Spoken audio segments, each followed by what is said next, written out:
नमस्कार दोस्तों, हमारी आज की कहानी है ये इश्क है भाग 2।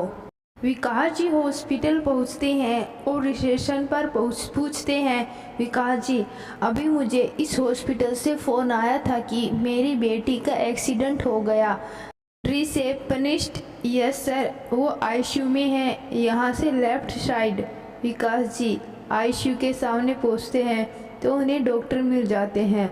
विकास जी घबराते हुए बोले, डॉक्टर मेरी बेटी कैसी है? डॉक्टर, सॉरी सर, उनके सर पर गहरी चोट लगने की वजह से वो कोमा में चली गई है। विकास जी ये सुनकर वही बेंच पर गिर जाते हैं। डॉक्टर उन्हें संभालते हैं। डॉक्टर अपने आप को संभालिए प्लीज़। विकास जी, डॉक्टर मेरी बेटी को होश कब तक आएगा?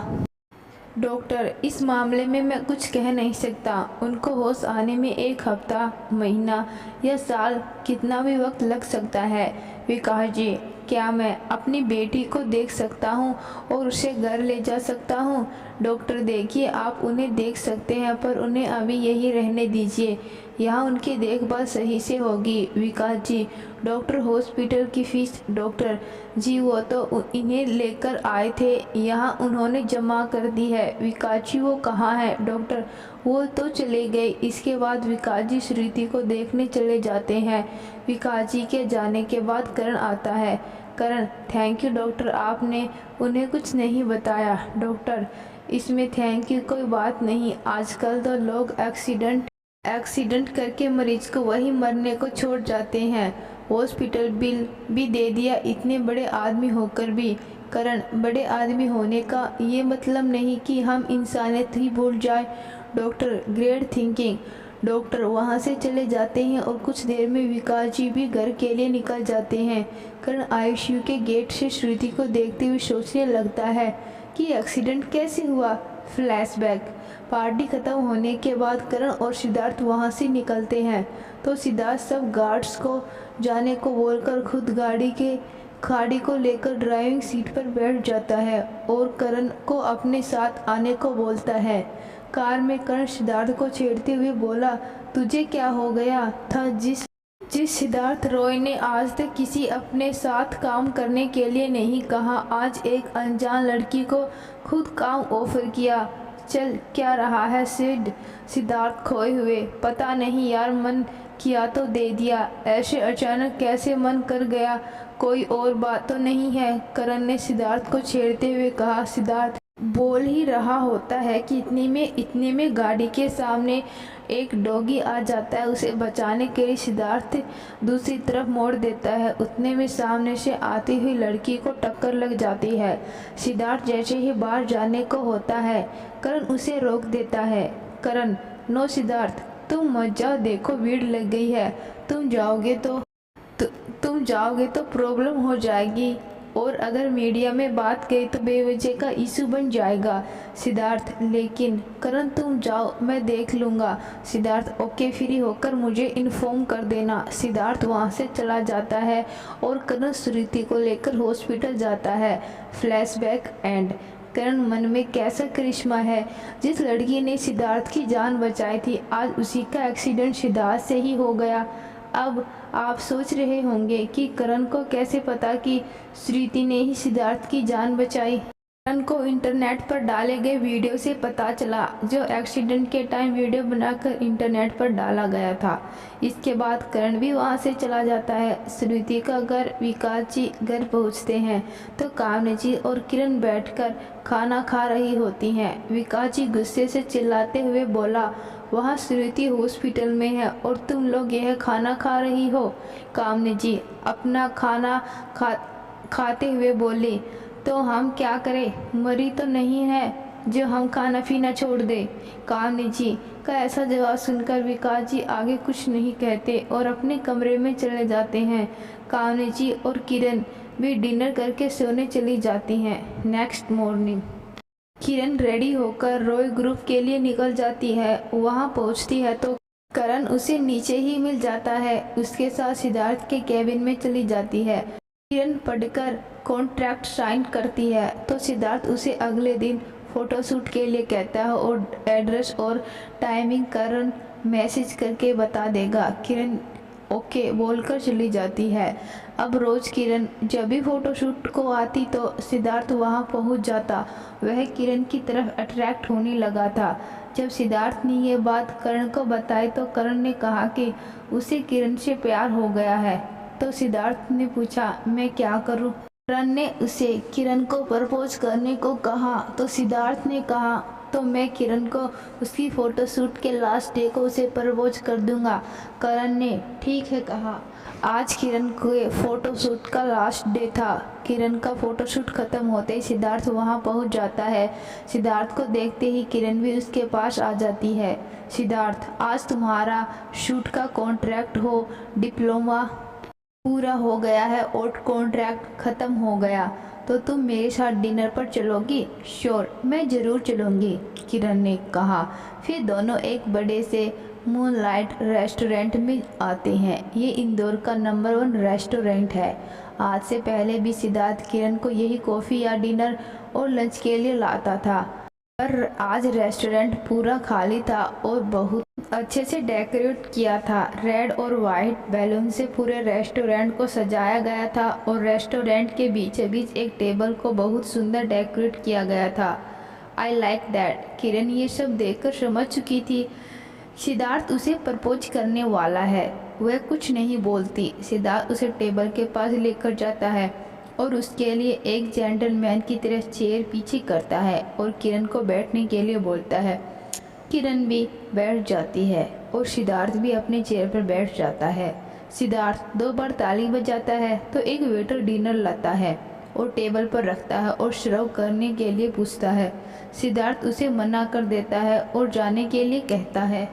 वेटर वहां से चला जाता है। सिद्धार्थ सबसे पहले किरण के लिए डिनर सर्व करता है, फिर अपने लिए और फिर किरण से डिनर स्टार्ट करने को कहता है। दोनों के डिनर करने के बाद सिद्धार्थ किरण को खड़ा करता है और उसके सामने अपने घुटने पर बैठ जाता है और अपने पॉकेट में से एक रिंग निकालता है। सिद्धार्थ अपने एक हाथ में किरण का हाथ पकड़कर बोला, मैं तुझसे बहुत प्यार करने लगा हूँ Kiran. I love you Kiran, love you so much. Kiran पहले तो उसे देखती है, फिर कुछ सोचकर बोली, I love you too Siddharth, I really love you. Siddharth वो रिंग किरण को पहना देता है और सिद्धार्थ खड़ा होकर उसे गले लगा लेता है। किरण मन में, सिद्धार्थ अगर मेरी जिंदगी में आ जाएगा तो मेरा सपना बहुत आसानी से पूरा हो जाएगा। इसके बाद सिद्धार्थ किरण को ड्रॉप करता है और खुद भी चला जाता है। नेक्स्ट डे सिद्धार्थ घर में सबको इसके बारे में बताता है तो सब लोग किरण से मिलने की बात कहते हैं, तो सिद्धार्थ उन्हें जल्द ही मिलवाने को कहता है। इसी तरह कुछ दिन और बीत जाते हैं। सिद्धार्थ की वजह से किरण को काफ़ी सारे शूट मिल रहे थे। आज सिद्धार्थ किरण को रॉय मैंसन लाता है। सब किरण से मिलकर खुश होते हैं, पर दादी को उसका व्यवहार थोड़ा अजीब लगता है। जैसा उसने उनके घर के एक नौकर के साथ किया है वैसे तो विक्रम जी को भी किरण पसंद नहीं आई, पर वो सिद्धार्थ को अच्छे से जानते हैं कि वो कभी नहीं मानेंगे, इसलिए सिद्धार्थ की खातिर उन्होंने हाँ कर दी। दरअसल नौकर जब कॉफ़ी देने आता है तो किरण का हाथ ट्रे से लग जाता है और सारी कॉफ़ी किरण की ड्रेस पर गिर जाती है, तो किरण नौकर पर बहुत चिल्लाती है। जब वह शांत नहीं होती तो सिद्धार्थ उसे शांत कराता है। मीरा जी, जाओ बेटा वॉशरूम में जाकर साफ कर लो। किरण, ओके आंटी। किरण ड्रेस साफ करके वहाँ से निकल जाती है। सिद्धार्थ उसे ड्रॉप करने जाता है। श्रुति का घर आज संडे होने की वजह से विकास जी आज घर पर ही थे और हॉल में बैठकर चाय पीते हुए न्यूज़पेपर पढ़ रहे थे। तभी घर डोर बेल बजती है। कामनी जी किचन में थी और विकास जी दरवाज़ा खोलते हैं और सामने अपने बॉस को परिवार के साथ देखकर चौंक जाते हैं। तभी पीछे से कामनी जी आवाज़ देती है, कौन है जी? वो भी रॉय फैमिली को देखकर हैरान होती है। उनको इस तरह चौंकते देखकर विक्रम जी कहते हैं, विक्रम जी, हम आपसे कुछ ज़रूरी बात करने आए थे। विक्रम जी की आवाज़ सुनकर कामनी जी और विकास जी के होश उड़ जाते हैं। विकास जी आइए, सर अंदर आइए। सब लोग अंदर आते हैं और हॉल में बैठ जाते हैं। क्यों आई है रॉयल फैमिली? पूरे रॉय फैमिली श्रुति के घर आई हुई थी। उनको वहां देखकर विकास जी हैरान हो गए। आने को कहते हैं, सभी हॉल में आकर बैठ जाते हैं। तभी विकास जी परेशान होते हुए बोले, सर आप लोग यहाँ अचानक कैसे? विकास जी मैं कोई घुमा फिरा कर बात नहीं करूँगा। दरअसल बात यह है कि मेरा बेटा सिद्धार्थ और आपकी बेटी किरण एक दूसरे को पसंद करते हैं, तो इन दोनों की शादी कराना चाहते हैं और हमें भी किरण बहुत पसंद है, इसलिए आज हम सब यहाँ आए हैं।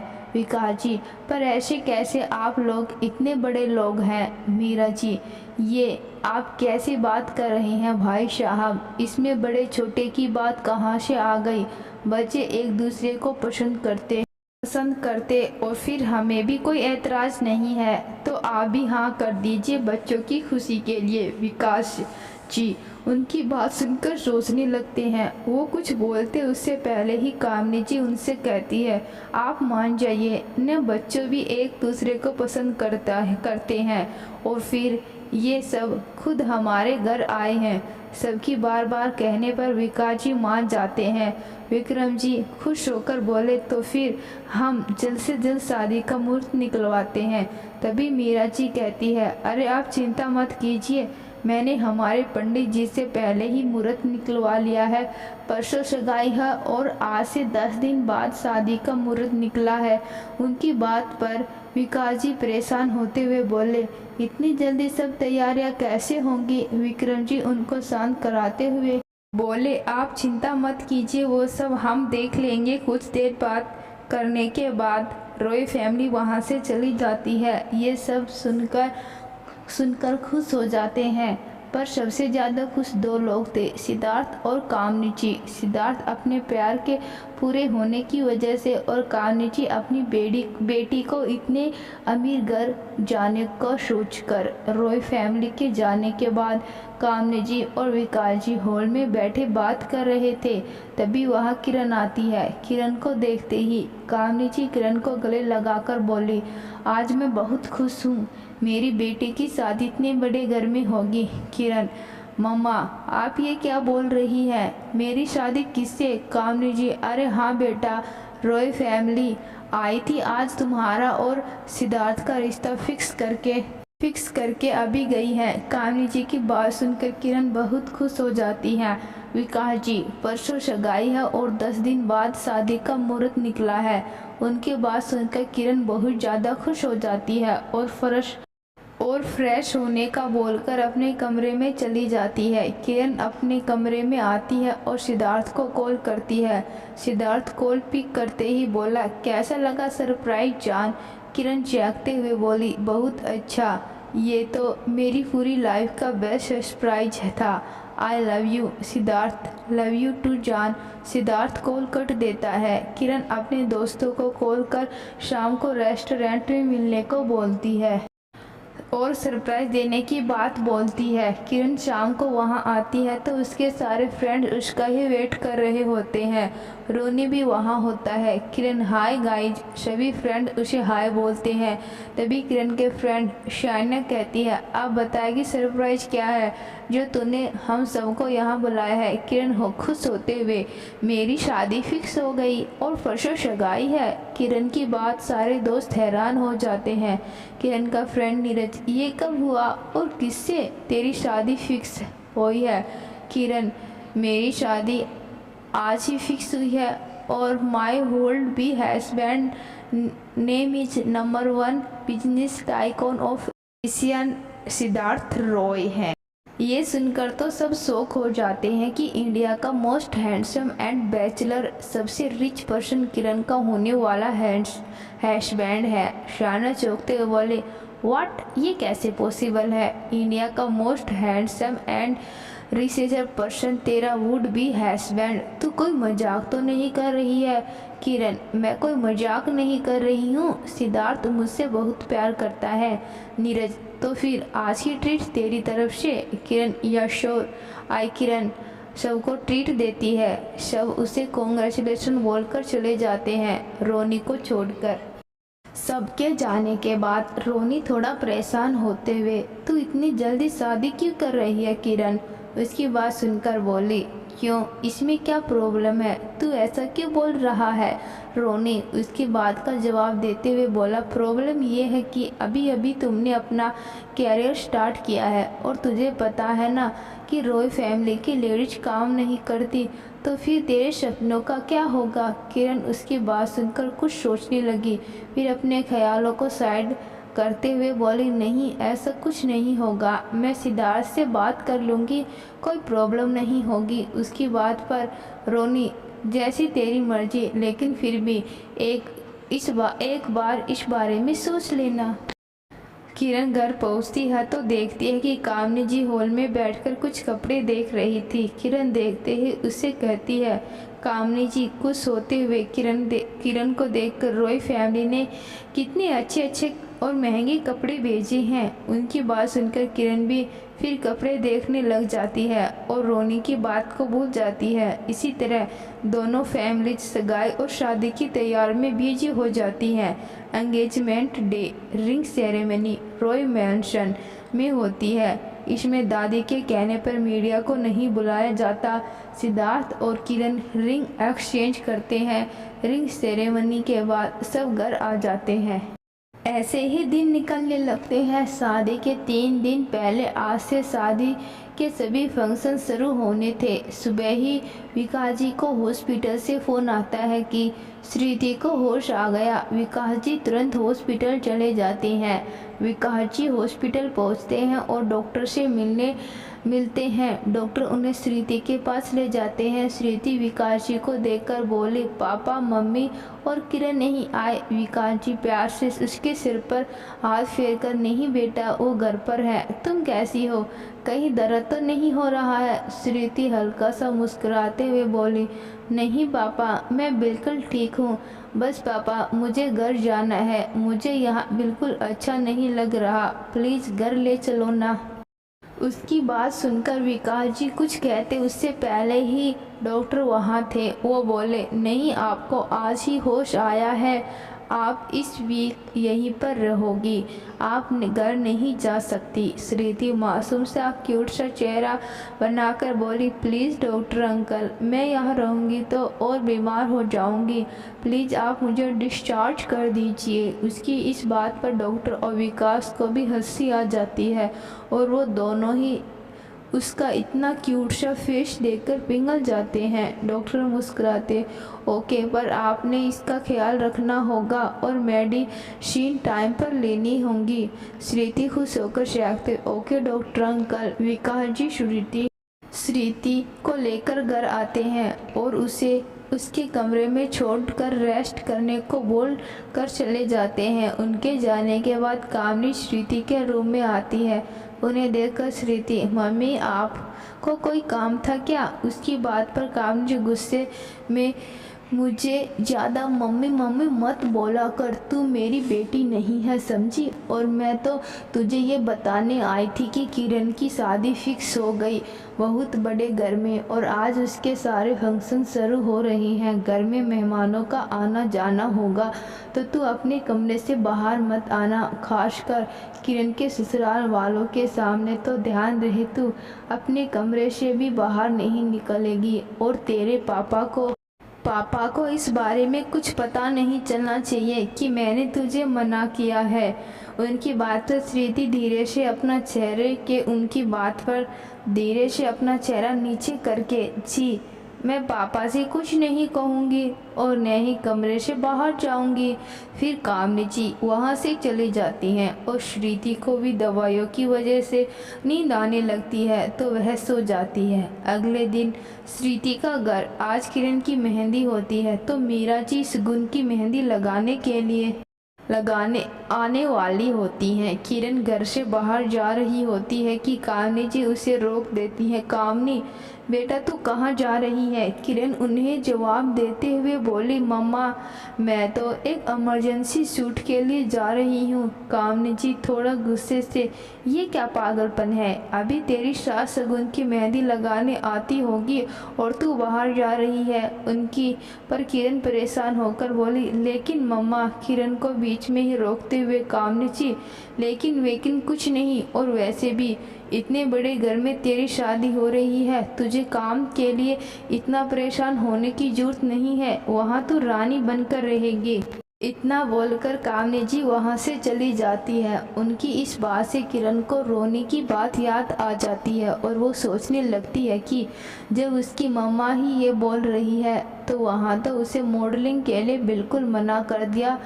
तो अब उसके दिमाग में यही बात चल रही होती है कि तभी कामनी जी की आवाज़ आती है जो उसे मेहंदी के लिए तैयार होने के लिए कह रही थी। किरण भी तैयार होने कमरे में चली जाती है। थोड़ी देर बाद मीरा जी शगुन की मेहंदी लगाने के लिए आती है तो कामनी जी किरण को बाहर लेकर आती है और वही चौकी पर बैठा देती है। जब मेहंदी की रस्म चल रही होती है तो श्रुति अपने कमरे की खिड़की से बाहर देख रही होती है। उसे कामनी जी देख लेती है। वो जल्दी से बहाना बनाकर वहाँ से चली आती है। श्रुति के कमरे में आकर उसे डांटने लगती है। कामनी जी गुस्से से, मैंने तुझे मना किया था ना, फिर भी तू बाहर क्यों देख रही थी? श्रुति, सॉरी, अब नहीं देखूंगी। कामनी जी, ध्यान रहे तू मेरी बेटी की खुशियों से दूर ही रहना। वो वहाँ से चली जाती है। श्रुति भी बहुत दुखी हो जाती है। आज का दिन भी निकल जाता है लेकिन किरण के दिमाग में रोनी की बात ही चल रही थी। शादी वाले दिन जब कामनी जी उसे हल्दी के लिए जगाने आती है तो कामनी जी उसे उठाते हुए बोली, किरण जाग बेटा, आज तेरी शादी है और अभी तुझे हल्दी के लिए तैयार होना है। किरण कामनी जी की शादी की बात सुनकर अचानक से उठ जाती है। किरण परेशान होते हुए, मम्मा शादी थोड़ी जल्दी नहीं हो रही है? कामनी जी, आज तेरी शादी है और तू ये कैसी बातें कर रही है? जल्दी से हल्दी के लिए तैयार हो जा। कामनी जी वहाँ से चली जाती है पर किरण अभी भी टेंशन में थी। अचानक से रोनी की याद आती है तो वो जल्दी से रोनी को कॉल करती है। रोनी कॉल पिक करता है। हेलो किरण, परेशान होते हुए, यार रोनी, मुझे तेरी हेल्प चाहिए। रोनी बोल, क्या हेल्प चाहिए तुझे? किरण, मुझे अभी ये शादी नहीं करनी, मुझे अभी अपना कैरियर। उसकी बात पर रोनी, तो क्या करेगी? तू सिद्धार्थ को मना कर दे। किरण, नहीं कर सकती, कोई भी मेरी बात नहीं मानेगा, सबको शादी करने की जल्दी है, तू ही कोई आइडिया दे इसलिए कॉल किया है। रोनी, ठीक है तो तू फिर शादी छोड़कर चली जा, तेरी प्रॉब्लम भी सोल्व हो जाएगी और शादी भी कैंसिल हो जाएगी और सिद्धार्थ तुझे प्यार करता है, वो भी तेरा इंतज़ार करेगा, तब तक तू अपना कैरियर भी सेट कर लेगी।